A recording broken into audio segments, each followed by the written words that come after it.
Di kerajaan Rudianhan, sang raja tidak dilindungi oleh ribuan prajurit berbaju besi, melainkan oleh seekor kucing hitam bermata merah bernama Soru. Namun, harga dari sebuah perlindungan adalah dilupakan.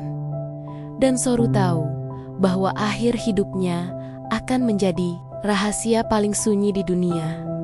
Soru bukan kucing biasa. Dia adalah makhluk kuno yang dikenal sebagai Shadow League. Bulunya sehitam jelaga, mampu menyerap cahaya, dan yang paling utama, mampu menyerap rasa sakit. Tugas Soru adalah menjaga Putri Nawa, pewaris tahta tunggal Rudianhan, yang menderita kutukan jantung sejak lahir. Setiap kali Putri Nawa merasa sedih, kecewa, atau sakit, kutukan hitam di dadanya akan mulai memakan nyawanya.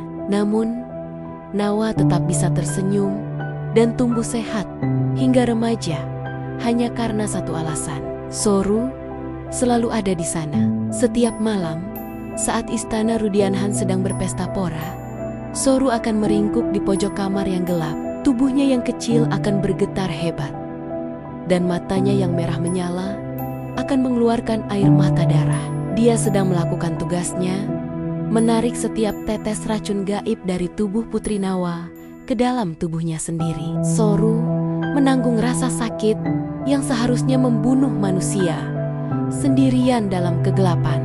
Baginya, melihat Nawa bisa bangun dengan napas yang lega di pagi hari adalah satu-satunya bayaran yang ia butuhkan.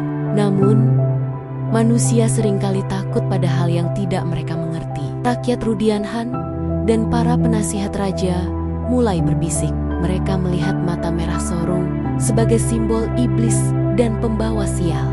Tubuh Soru semakin kurus, bulunya kusam, dan auranya terasa gelap karena terlalu banyak menelan sihir hitam.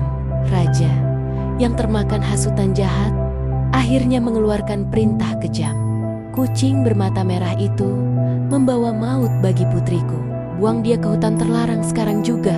Soru diseret paksa oleh prajurit tepat di depan mata Putri Nawa yang menangis histeris. Soru tidak melawan. Dia tidak mencakar ataupun menggigit. Dia hanya menatap Nawa dengan tatapan penuh pengampunan melalui mata merahnya yang mulai meredup. Saat dia dilemparkan keluar gerbang istana Rudianhan yang dingin dan bersalju, Soru terduduk lemas. Air matanya yang berwarna merah jatuh membasahi salju putih. Dia tidak menangis karena kedinginan, tapi karena dia tahu tanpa dirinya di sana, Putri Nawa tidak akan punya waktu lebih dari 1 malam untuk bertahan hidup. Tengah malam tiba, badai salju dahsyat menghantam Rudianhan. Di tengah hutan, Soru yang nyaris membeku tiba-tiba merasakan dadanya sesak. Ikatan batinnya berteriak, Putri Nawa sedang sekarat. Kutukan itu menyerang dengan kekuatan penuh karena tidak ada lagi wadah untuk menampungnya. Dengan sisa tenaga terakhirnya, Soru berlari menembus badai. Kakinya luka robek, terkena bebatuan tajam, napasnya parau. Namun dia terus berlari hingga berhasil menyelinap masuk kembali ke kamar sang putri. Putri Nawa terbaring pucat. Napasnya satu-satu nyaris hilang. Soru melompat ke dada Nawa, mengeluarkan suara dengkuran yang paling dalam dan menyakitkan. Dia melakukan hal yang dilarang.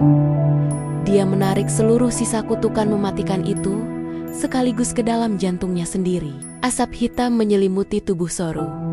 Tulang-tulangnya terasa remuk dan air mata merahnya mengalir deras membasahi gaun tidur Putri Nawa. Soru menelan seluruh maut itu agar Nawa bisa melihat matahari esok pagi. Pagi harinya, Putri Nawa terbangun dengan perasaan segar dan hangat. Dia melihat ke sampingnya. Di sana, Soru terbaring kaku. Tidak ada lagi napas. Tidak ada lagi kilatan merah di matanya. Tubuh kucing hitam itu telah mendingin seperti batu, namun wajahnya terlihat sangat damai. Nawa menggendong jasad kecil itu dan baru menyadari bahwa selama ini pahlawan sejatinya bukanlah para satria yang dipuja rakyat Rudianhan. melainkan seekor kucing hitam bermata merah yang rela menelan seluruh penderitaannya hingga napas terakhir. Dunia mungkin tidak akan pernah mencatat pengorbanan Soru dalam buku sejarah kerajaan, tapi di sudut hati Putri Nawa, Soru adalah pelindung yang abadi.